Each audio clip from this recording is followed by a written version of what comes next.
Hello everyone, welcome to my channel Better Brain Institute. I am Sonia. Today we will read from class 8 Science NCERT chapter number 2 Microorganism Friend and Foe. मतलब सूक्ष्म जीवाणु जो कि हमारे दोस्त भी हैं और हमारे शत्रु भी हैं। तो आइए, You have seen several kinds of plants and animals. हमने सभी ने कई तरीके के जानवर और पौधे देखे हैं। However, there are other living organisms around us which we normally cannot see. लेकिन फिर भी हमारे आसपास के एनवायरनमेंट में कुछ ऐसे सूक्ष्म जीवाणु होते हैं जिन्हें कि हम नहीं देख सकते हैं। These are called microorganisms और microbes. तो ये जो जीवाणु होते हैं जिन्हें हम नहीं देख सकते हैं, ये क्या कहलाते हैं? ये सूक्ष्म जीवाणु कहलाते हैं। For example, you might have observed that during the rainy season, moist bread gets spoiled and its surface gets covered with greenish-white patches. तो यहाँ एक उदाहरण दिया हुआ है जिसमें बताया हुआ है कि हम सभी ने बारिश के मौसम में अगर कोई ब्रेड गीली रह जाती है या थोड़ी नमी उसके अंदर होती है और वो थोड़े दिन के लिए बाहर रखी रह जाए तो उस पर कुछ ग्रेइश ग्रीन कलर के व्हाइट कलर के पैचेस बन जाते हैं। Observe these patches through a magnifying glass. अब इस जो पैचेस जो ये बने हैं, अगर इन्हें हम मैग्नीफाइंग ग्लास की मदद से देखते हैं, you will see टिनी black rounded structures. तो हमें क्या दिखाई देता है? उसके ऊपर छोटे छोटे जो काले रंग के गोल गोल सी स्ट्रक्चर, गोल गोल सी संरचना हमें उस पर दिखाई देती है। Do you know what these structures are and where do these come from? तो क्या आप जानते हैं कि ये जो स्ट्रक्चर है, ये जो संरचना है, ये कहाँ से आई है और कैसे बनती है? तो यहाँ पर ये हमारा चैप्टर स्टार्ट होता है माइक्रो ऑर्गेनिज्म। यहाँ एक एक्टिविटी दी हुई है कि collect some moist soil from the field in a beaker and add water to it. कि थोड़ी सी है जो गीली मिट्टी लीजिए किसी खेत से और उसे एक ग्लास में, एक बीकर में पानी के साथ मिला लीजिए। After the soil particles have settled down, observe a drop of water from the beaker under a microscope. What do you see? तो इसमें बताया हुआ है कि जब हम उस मिट्टी को पानी के अंदर घोल देते हैं और जब वो मिट्टी के कण नीचे बैठ जाएंगे तो हम ऊपर से जो पानी की कुछ बूंदे लेकर उसको माइक्रोस्कोप पर चेक करेंगे तो हमें क्या दिखाई देता है। इसी तरह यहाँ एक एक्टिविटी और दूसरी एक और दी हुई है कि take a few drops of water from a pond.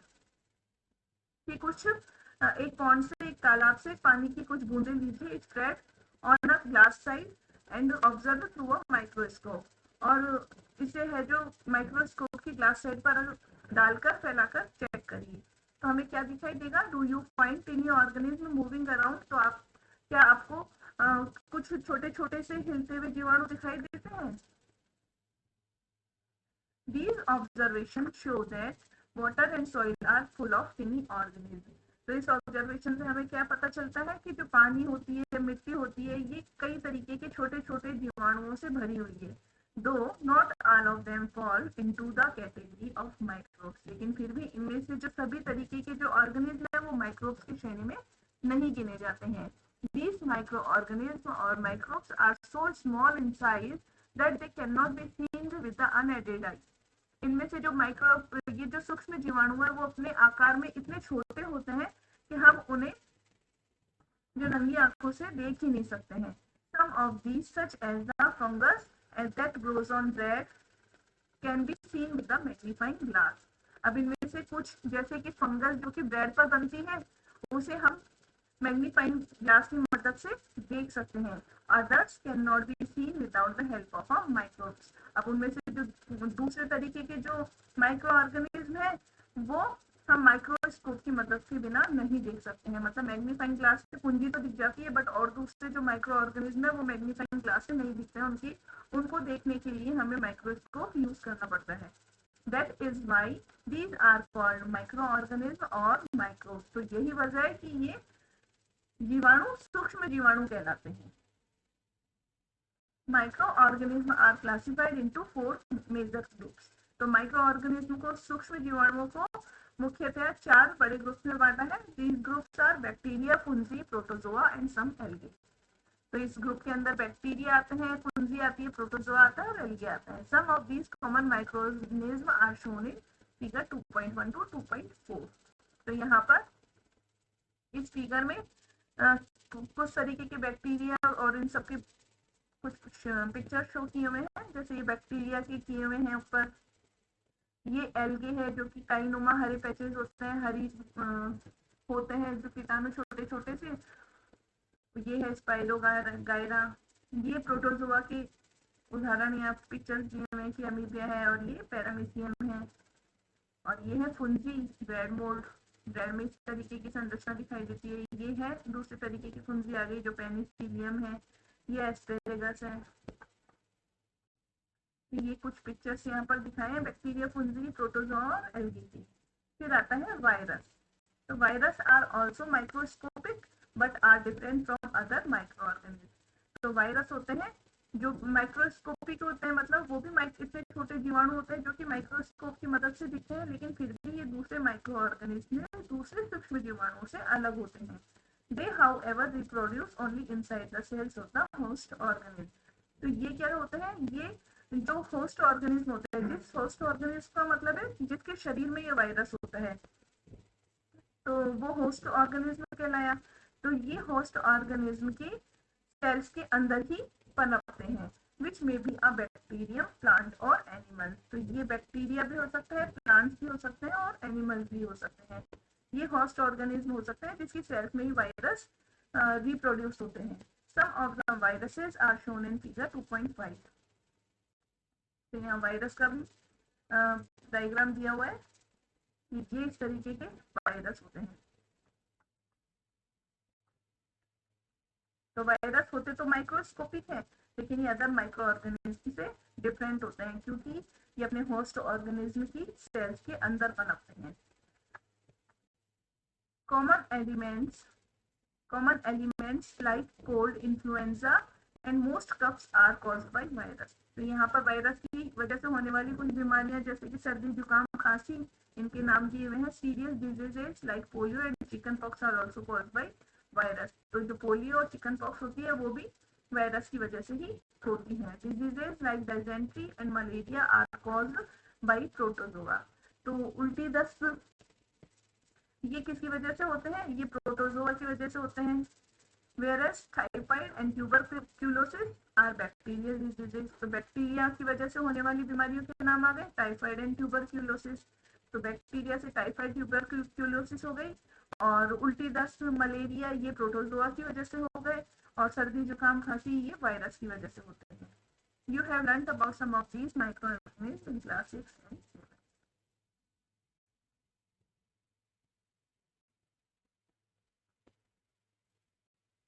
Where do microorganisms live? ये माइक्रो ऑर्गेनिज्म आखिर रहते कहाँ हैं?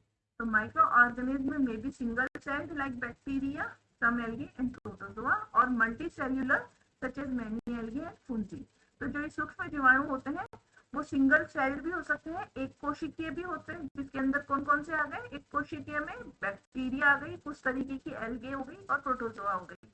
और मल्टी सेल्यूलर भी हो सकते हैं, मतलब एक से ज्यादा कोशिका वाले भी हो सकते हैं, जिसके अंदर मैनी एल्गे मतलब कुछ तो आती है सिंगल सेल में आती है, लेकिन ज्यादातर जो एल्गे होती है वो मल्टी सेल्यूलर होती है। फुंजी भी मल्टी सेल्यूलर होती है। They live in all type of environment. तो ये जो है माइक्रो ऑर्गेनिज्म ये हर तरीके के एनवायरमेंट में रहते हैं, ranging from ice cold climate to hot springs. मतलब कि बहुत ही बर्फीले ठंडे तापमान वाली जगह से लेके गर्म तापमान वाली जगह पर, and deserts to marshy land, और रेगिस्तान से लेके दलदली भूमि पर।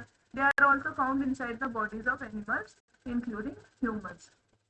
और ये जो इंसान और जानवरों की बॉडी के अंदर भी पाए जाते हैं। सब micro organism grow on other organism while other exist free. तो कुछ ऑर्गेनिज्म ऐसे होते हैं जो कि दूसरे ऑर्गेनिज्म के साथ बड़े होते हैं, व्हाइल अदर्स एग्जिस्ट फ्रीली का मतलब हो गया। और कुछ होते हैं जिनका की स्वतंत्र अस्तित्व होता है। Microorganism and us. तो सूक्ष्म जीवाणु का हमारे साथ संबंध। तो microorganism play an important role in our life. तो जो छोटे छोटे सूक्ष्म जीवाणु हमारी जिंदगी में बहुत ही महत्वपूर्ण भूमिका निभाते हैं। Some of them are beneficial in many ways, there are some others are harmful and causes disease. तो कुछ तो माइक्रो ऑर्गेनिज्म ऐसे होते हैं जो कि हमारे लिए लाभदायक होते हैं, जबकि कुछ ऐसे होते हैं जो कि हमारे लिए नुकसानदायक होते हैं और जिनकी वजह से हम बीमार पड़ जाते हैं। Let us study about them in detail. तो इन सब के ऊपर कि कौन से बेनिफिशियल है और कौन से हार्मफुल है, इसके ऊपर हम डिटेल में स्टडी करते हैं। तो यहाँ दिया हुआ है फ्रेंडली माइक्रो ऑर्गेनिज्म, मतलब कि वो ऑर्गेनिज्म जो कि हमारे लिए फ्रेंडली है, जो कि हमारे लिए लाभदायक है। Microorganism are used for various purpose. तो माइक्रो ऑर्गेनिज्म है, उनका कई तरीके की जो पर्पस के लिए, उद्देश्य के लिए काम में लिया जाता है। They are used in the preparation of curd, bread and cake. दही, ब्रेड और केक बनाने के लिए भी जो है माइक्रो ऑर्गेनिज्म की मदद ली जाती है। They are also used in cleaning up of the environment. For example, the organic waste are broken down into harmless and usable substance by bacteria. तो जो माइक्रोब्स होते हैं वो हमारे पर्यावरण की साफ सफाई के लिए, क्लीनिंग के लिए भी काम में लिए जाते हैं। जैसे कि जो ऑर्गेनिक वेस्ट होता है, ये माइक्रोब्स उनको सिंपल सब्सटेंसेस के अंदर कन्वर्ट कर देते हैं। तो ये बैक्टीरिया की वजह से होता है। Recall that bacteria are also used in the preparation of medicine. तो जो बैक्टीरिया होता है वो दवाइयों की तैयारी के लिए भी काम में, दवाइयाँ बनाने के लिए भी काम में लिए जाते हैं। In agriculture, they are used to increase soil fertility by fixing nitrogen. और खेती बाड़ी के लिए जो मिट्टी की उर्वरता बढ़ाने के लिए जो नाइट्रोजन फिक्स करके, कुछ ऐसे बैक्टीरिया होते हैं जो कि नाइट्रोजन को फिक्स करके मिट्टी की उर्वरता को बढ़ाते हैं। तो इस तरीके से कई तरीके हैं जिसके द्वारा जो ये माइक्रोब्स होते हैं ये हमारे लिए बेनिफिशियल होते हैं। तो ये आ गया making of curd and bread. तो अब हम इनको भी डिटेल में पढ़ेंगे।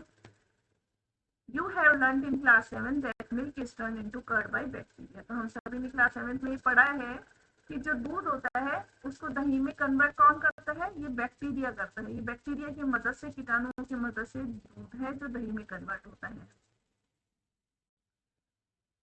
Curd contain several microorganism. तो दही के अंदर क्या होता है? खूब सारे जो माइक्रो ऑर्गेनिज्म होता है, सूक्ष्म जीवाणुओं से भरा हुआ होता है दही। Of these the bacterium lactobacillus promotes the formation of curd. तो जो बैक्टीरिया जिसका क्या नाम है, जो कर्ड में होता है उसका नाम है लैक्टोबैसिलस, वो क्या करता है? दही को बनाने में मदद करता है। It multiplies in milk and convert it into curd. तो ये क्या करता है? जैसे दूध में मिलाया जाता है तो दूध में ये मल्टीप्लाइज हो जाता है, मतलब काफी संख्या में बन जाता है, पैदा हो जाता है इस तरीके के जो बैक्टीरिया है, और वो दूध को दही में कन्वर्ट कर देता है। Bacteria are also involve in the making of cheese. Bacteria को चीज बनाने के लिए भी काम में लिया जाता है। Pickles and many other food items. अचार और भी कई तरीके के जो खाने की सामग्री बनाने में बैक्टीरिया को काम में लिया जाता है। An important ingredient of idli and bhatura is curd. तो जो रवा है, इडली है, भटूरा है, इसमें भी जो है कर्ड मिलाया जाता है। Can you guess why? तो आपको क्या आप जानते हो कि इन सब चीजों को बनाने के लिए जो कर्ड क्यों यूज किया जाता है? Bacteria and yeast are also helpful for fermentation of rice, idli and dosa batter. तो कर्ड में जो बैक्टीरिया होता है या फिर ये जो यीस्ट होता है, ये क्या करता है? राइस, इडली और डोसा बैटर को फर्मेंटेशन के काम में आता है, जिसकी वजह से उसमें थोड़ा खमीर उठता है। अब यहाँ एक एक्टिविटी दी हुई है कि टेक हाफ केजी फ्लोर, चाहे आटा और मैदा, add some sugar and mix with warm water. ये एक आधा किलो आटा लीजिए, उसमें थोड़ी चीनी डालिए और उसको गर्म पानी से मिक्स करिए। Add a small amount of yeast powder and need to make a soft. और इसके अंदर थोड़ा सा यीस्ट पाउडर मिलाकर उसको एक सॉफ्ट होने तक उसका आटा गूंद लीजिए। What do you observe after 2 hours? तो अगर हम इसको एक तरफ रख देंगे तो 2 घंटे बाद हम क्या देखेंगे? Did you find the dough rising? तो क्या आपको आटा है जो उठा उठा सा लगेगा, बढ़ा हुआ लगेगा? तो मैदा विद यीस्ट पाउडर, जब हमने आटा लगाया था तब वो इतना था, और जब हमने इसको 2 घंटे के लिए रखा तो क्या हो गया? वो फर्मेंटेट हो गया, और ये इस तरीके से जो मैदा है वो बहुत उठ गई। तो ऐसा क्यों होता है कि yeast reproduce rapidly and produce carbon dioxide during respiration. तो यीस्ट की वजह से क्या होता है कि जो जब हम मैदा में उसको मिलाते हैं तो क्या करती है? बहुत तेजी से काफी सारे माइक्रोब्स उसके अंदर बना देती है, और जो कि सांस लेने के दौरान, रेस्पिरेशन क्या हो गया? सांस लेने के दौरान कार्बन डाइऑक्साइड जो रिलीज करते हैं, तो उससे क्या होता है? Bubbles of the gas fill the dough and increase its volume. तो कार्बन डाइऑक्साइड की वजह से जो बबल्स बन जाते हैं, और जो कि जिनमें है जो डो के अंदर गैस फिल हो जाती है, जिसकी वजह से ये ऊंचा उठा बड़ा बड़ा सा लगता है। This is the basis of the use of yeast in the baking industry for making bread, pastries and cakes. तो ये ये क्या है कि जो ब्रेड, पेस्ट्री और केक बनाने के लिए बेकिंग इंडस्ट्रीज है, जो इस तरीके से माइक्रोब्स की वजह से, यानी ये जो यीस्ट डालती है और जिसकी वजह से माइक्रोब्स बनते हैं, तो वो इस वजह से ये सारी चीजें बना पाती हैं। तो बेकिंग इंडस्ट्री के अंदर माइक्रोब्स इस तरीके से फायदा पहुंचाते हैं। फिर आता है commercial use of micro organism, मतलब माइक्रो ऑर्गेनिज्म की वजह से जो व्यापारिक फायदे होते हैं कि किस तरीके से व्यापार के अंदर माइक्रो ऑर्गेनिज्म को काम में लिया जाता है। तो microorganism are used for the large scale production of alcohol, wine and acidic acid यानी विनेगर। तो माइक्रो ऑर्गेनिज्म का उपयोग बड़े पैमाने पर एल्कोहल, वाइन और विनेगर बनाने के लिए किया जाता है। Yeast is used for commercial production of alcohol and wine. जो यीस्ट है वो एल्कोहल और वाइन बनाने के लिए काम में ली जाती है। For this purpose yeast is grown on natural sugars present in grains like barley, wheat, rice, crushed food. तो इस तरीके से क्या करती है, जो यीस्ट होता है, जो इसके अंदर जो माइक्रोब्स प्रेजेंट होते हैं, वो जो अनाज के अंदर नेचुरल शुगर होती है उस पर काम करती है, और इस तरीके से ये एल्कोहल और वाइन वगैरह बनती है। तो इसमें एक एक्टिविटी और दी हुई है जिसकी वजह से आपको बताया हुआ है कि किस तरीके से अल्कोहल वाइन वो बनाते हैं। कि take a 500 ml beaker filled up to 3/4 with water, कि 500 ml के बीकर को है ना 3/4 हिस्सा है जो उसका वाटर से फिल कर दीजिए। Dissolve 2-3 teaspoon full of sugar in it, और इसके अंदर 2-3 चम्मच भर के शुगर घोल दीजिए। Add half spoon of yeast powder to the sugar solution. अब एक चम्मच जो शुगर सॉल्यूशन बना है इसके अंदर 1 चम्मच भरकर यीस्ट पाउडर मिला दीजिए। Keep it converted in a warm place for 4 to 5 hours। अब इसको है जो एक वार्म प्लेस पे, मतलब न गर्म न ठंडी, ऐसी जगह पर 4-5 घंटे के लिए रख दीजिए। Now smell the solution, can you get the smell. अब उस सॉल्यूशन को स्मेल करके बताइए कि कैसी इसमें कुछ स्मेल आ रही है या कैसी आ रही है। तो this is the smell of alcohol as sugar has been converted into alcohol by yeast। तो ये जो स्मेल है वो किसकी है, वो अल्कोहल की स्मेल है, क्योंकि जो यीस्ट होता है वो शुगर पर काम करके उसको अल्कोहल में कन्वर्ट कर देता है। This process of conversion of sugar into alcohol is known as fermentation. तो ये जो प्रोसेस होता है जिसके अंदर की शुगर को अल्कोहल में कन्वर्ट कर दिया जाता है माइक्रोब्स के द्वारा, तो ये क्या कहलाता है, ये फर्मेंटेशन प्रोसेस कहलाती है। लुईस पास्चर डिस्कवर्ड फर्मेंटेशन इन 1857। तो फर्मेंटेशन को किसने खोजा था, फर्मेंटेशन को लुईस पास्चर ने 1857 में खोजा था। फिर आता है माइक्रोब्स का दूसरा फायदा। तीसरा फायदा ये आता है कि medicinal use of micro organism, की जो दवाइयों में किस तरीके से माइक्रो ऑर्गेनिज्म को काम में लिया जाता है। So whenever you fall ill, the doctor may give you some antibiotics, tablets, capsules or injections such as of penicillin। तो जब हम बीमार पड़ते हैं तो डॉक्टर हमको कुछ एंटीबायोटिक, टैबलेट, कैप्सूल या इंजेक्शन देता है, जैसे कि penicillin. The source of these medicine is micro organism. तो ये जो दवाइयाँ बनती हैं ये किसकी वजह से बनती है, ये माइक्रो ऑर्गेनिज्म की वजह से बनती हैं। दीज मेडिसिन किल और stop the growth of the disease causing micro organism. तो ये जो दवाइयाँ वो क्या करती हैं, ये हमारे शरीर में जो बीमारी फैलाने वाले सूक्ष्म जीवाणु होते हैं उनको, उनकी ग्रोथ को रोकती है और उनको मार देती है। सच मेडिसिन आर कॉल्ड एंटीबायोटिक्स। तो ऐसी दवाइयाँ क्या कहलाती हैं, ऐसी दवाइयाँ एंटीबायोटिक्स कहलाती हैं। These days a number of antibiotics are being produced from bacteria and fungi। तो आजकल है जो बैक्टीरिया और फुंजी की मदद से काफी बड़ी संख्या में एंटीबायोटिक्स का निर्माण किया जा रहा है। अब यहाँ कुछ एंटीबायोटिक्स टैबलेट्स के मेडिसिन के नाम दिए हुए हैं कि streptomycin, tetracycline and erythromycin are some of the commonly known antibiotics which are made from fungi and bacteria। तो ये कुछ एंटीबायोटिक्स के नेम दिए हुए हैं जो कि फुंजी और बैक्टीरिया की मदद से बनाई जाती हैं। The antibiotics are manufactured by growing specific microorganisms and are used to cure a variety of diseases। तो जो एंटीबायोटिक्स है ये कुछ विशेष तरीके के माइक्रो ऑर्गेनिज्म को विकसित करके बनाई जाती है और जिसकी मदद से क्या है, बीमारियों को रोका जाता है। Antibiotics are even mixed with the feed of livestock and poultry to check microbial infection in animals. तो ये जो एंटीबायोटिक्स है इसकी मदद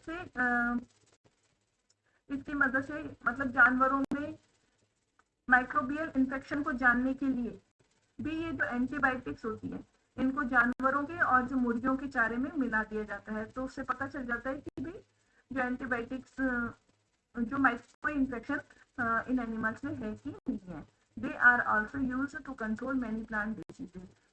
अब जो ये एंटीबायोटिक्स की वजह से कई तरीके की प्लांट डिजीजेज को भी रोकने में काम में लिया जाता है. यहाँ ऊपर एक बॉक्स में कुछ बताया हुआ है कि in 1929 Alexander Fleming was working on the culture of disease causing bacteria. तो एंटीबायोटिक्स की खोज किसने की? अलेक्जेंडर फ्लेमिंग ने 1929 में. और कैसे की? कि ये कुछ डिजीज कॉजिंग बैक्टीरिया मतलब बीमार करने वाले बैक्टीरिया पर काम कर रहे थे कि कौन कौन से बैक्टीरिया ऐसे होते हैं जो कि बीमारी फैलाते हैं. Suddenly he found the spores of a little green mold in one of his culture plates. तो उन्होंने अचानक उन्हें अपनी कल्चर प्लेट थी जिसके अंदर हरे रंग के कुछ छोटे छोटे से बीजाणु से उन्हें दिखाई दिए. He observed that the presence of mold prevented the growth of bacteria. तो उन्होंने क्या देखा कि ये जो छोटे छोटे बीजाणु है, जो ये मोल्ड है, इसकी ये है जो ये बीमार करने वाले बैक्टीरिया है इनको बढ़ने से रोक रही है. In fact it also killed many of these bacteria. वाकई में ये जो है इनमें से अधिकतर बैक्टीरिया को खत्म कर रही है. From this the mould penicillin was prepared. तो इस जानकारी के बाद है जो उन्होंने पेनिसिलिन एंटीबायोटिक तैयार की, जिसकी वजह से क्या होता है कि जो बीमार करने वाले जीवाणु हमारे शरीर में एंट्री कर जाते हैं ये उसको बढ़ने से रोकती है और उनको मारती है ताकि हम सही होते हैं.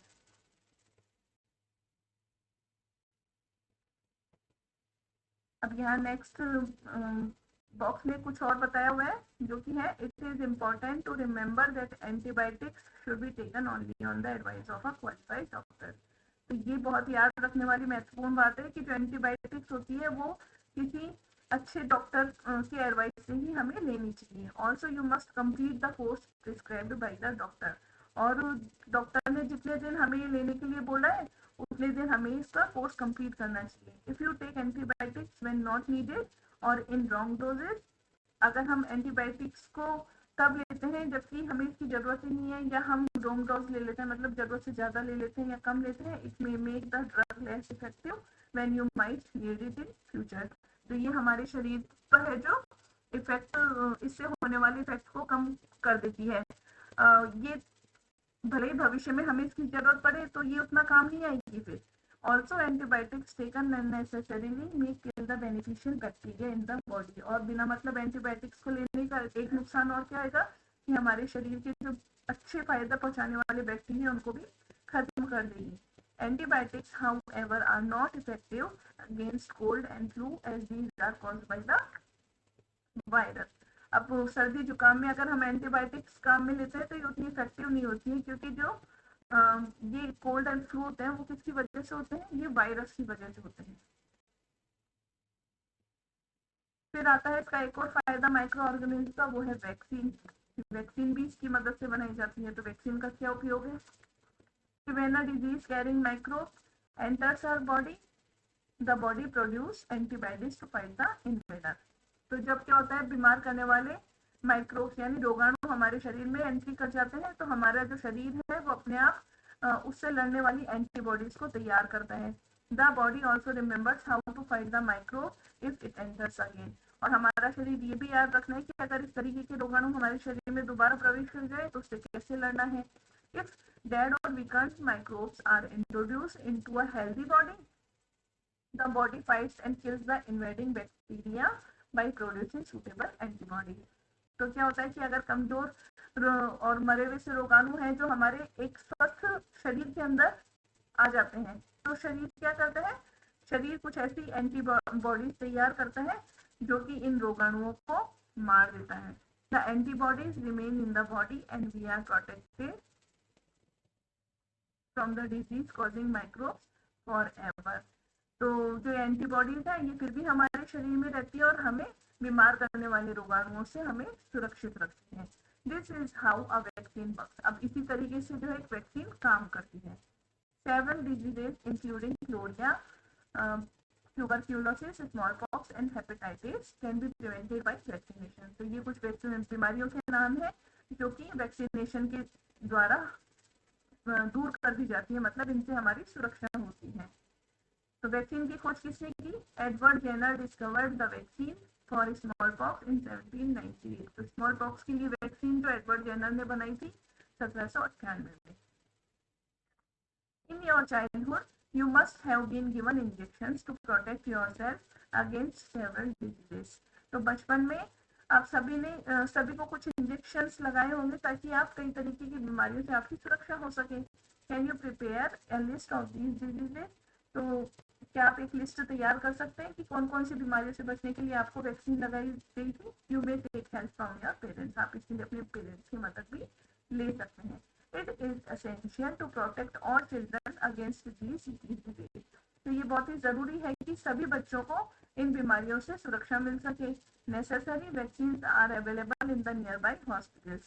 तो इसी वजह से जो वैक्सीन होता है वो हमारे आसपास के हॉस्पिटल्स में हमें उपलब्ध हो जाती हैं।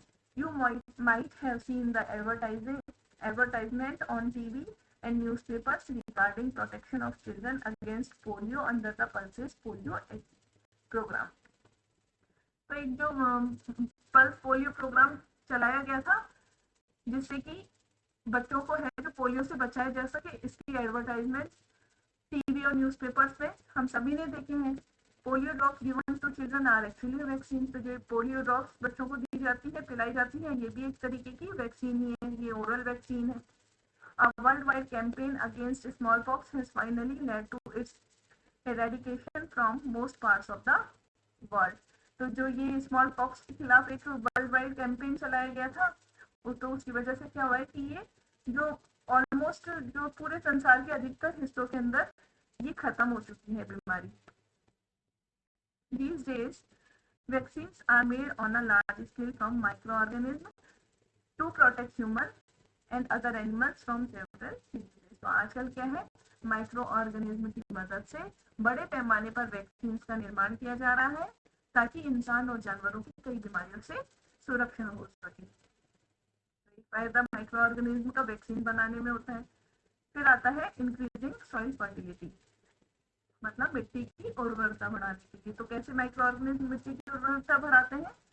Some bacteria are able to fix nitrogen from the atmosphere to enrich soil with nitrogen and increase its fertility। तो कुछ बैक्टीरिया ऐसे होते हैं जो कि मिट्टी की जो नाइट्रोजन कैपेसिटी को बढ़ाते हैं और जिसकी वजह से क्या होता है, मिट्टी होती है जो फर्टिलिटी मिट्टी होती है जो उर्वरक हो जाती है। These microbes are commonly called biological nitrogen fixers। तो ये जो इस तरीके के माइक्रोब्स जो कि मिट्टी में नाइट्रोजन की कमी को पूरा करते हैं, इस तरीके के जो सूक्ष्म जीवाणु हैं वो नाइट्रोजन फिक्सर्स कहलाते हैं। अब ये कुछ इस तरीके के नाइट्रोजन फिक्सिंग बैक्टीरिया से यहाँ पे फोटोज दिए हुए हैं। फिर आता है क्लीनिंग द एनवायरनमेंट। अब मिट्टी की उर्वरता बढ़ाने के साथ साथ ये हमारे एनवायरनमेंट को क्लीन करने में भी मदद करते हैं। तो कैसे कि बूझो एंड पहेली है observe the school gardener making manure. तो बूझो और पहेली ने क्या देखा कि स्कूल गार्डनर है उनका, वो मैन्योर यानी खाद बना रहा है। Along with their friends they collected waste of plants, vegetables and fruits from nearby house and gardens. तो वो कैसे बना रहे हैं, जो प्लांट्स की वेस्ट है, वेजिटेबल और फ्रूट्स पील्स है, उनको आसपास से इकट्ठा करके they put them in a pit mean for waste disposable. तो उन्होंने क्या किया कि उन सारे जो डिस्पोज है, जितना भी बेकार सामान है ये सारा, उसको उन्होंने एक गड्ढे के अंदर डाला। After some time it decomposed and got converted to manure. तो थोड़ी देर के बाद क्या हुआ कि जितना थोड़े टाइम के बाद, थोड़े वक्त के बाद जितना भी ये बायोलॉजिकल वेस्ट उन्होंने डाला था, ये है जो सारा डिकम्पोज हो जाता है, गल जाता है और ये खाद में कन्वर्ट हो जाता है। Boojho and Paheli wanted to know how this had happened. अब बूझो और पहेली जानना चाहते हैं कि ये किस तरीके से होता है। तो इसके लिए इन्होंने यहाँ एक एक्टिविटी दी हुई है 2.5 कि take 2 pots and fill each pot half with soil. 2 pot लो और उनको दोनों को आधा मिट्टी से भर दो।